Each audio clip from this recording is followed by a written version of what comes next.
In January 2012, as anti-government demonstrations were erupting across Syria, a young Syrian American flew into Damascus to continue his university studies. I passed my American passport, and the officer there, he looked at me, and he just like, his face changed, and he said, "You are the criminal, you are a spy, blah, blah, blah." And then he took me to the detention center inside the airport.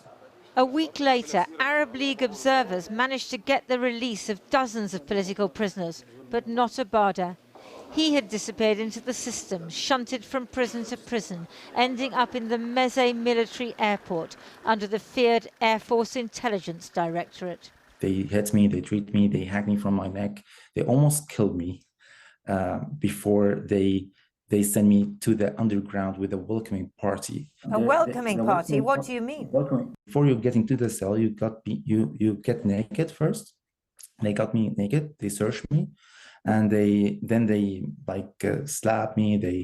They torture with the pipes and all these stuff. So one day they decide, like, because my welcoming party wasn't that aggressive, so they repeated for me. They making me lay down on the floor, and they raise my legs, and they like beating my legs until my legs become like that thick.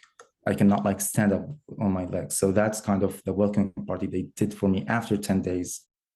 The indictment says during his detention, Syrian officials inflicted severe physical and mental pain and suffering on the plaintiff in order to intimidate him, coerce him into providing information about his friends and contacts and interactions with the US government. Major General Jamil Hassan, then head of Air Force Intelligence, now subject to US and EU sanctions and wanted in France and Germany, is named in the indictment. In 2014, horrific photographs of tortured bodies were smuggled out of Syria by a former forensic photographer in the Syrian military police, codenamed Caesar.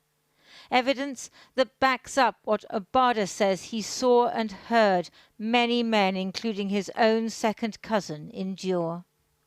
They hang the detainees from their wrist with a scarf, and they put them on the wall, and then from their toes they can like stand up.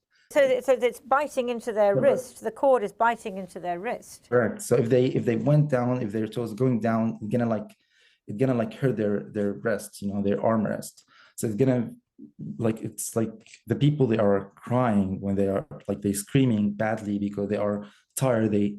I say like all night, and I saw my second cousin like all nights treated this way, and he's like I can see his meat. I can see him bleeding. What was it like to watch your own cousin being tortured? It's very hard. At that time, I was like, I just need to die and just don't want to see anything more. I don't want to get to that treatment. I don't want to see more people getting tortured. The family of the journalist Marie Colvin, killed by the Syrian government in 2012, won damages in a similar civil suit in 2019. They're unlikely to see the money, but that's not really the point. Now I feel like I'm not just like safe and secure. I feel like I'm responsible to put the Syrian regime accountable, and how long it takes, like justice must be served. So, and if like on behalf of hundreds of thousands of Syrians who has been detained or they are still being detained, I feel like responsibility. Today, the Syrian president Bashar al-Assad is being rehabilitated. The Russians are his closest allies, but Arab leaders who once funded the opposition are now considering readmitting Syria to the Arab League. Obada's cousin, meanwhile, has never been seen again. One of more than 100,000 Syrians who just disappeared into the Gulag.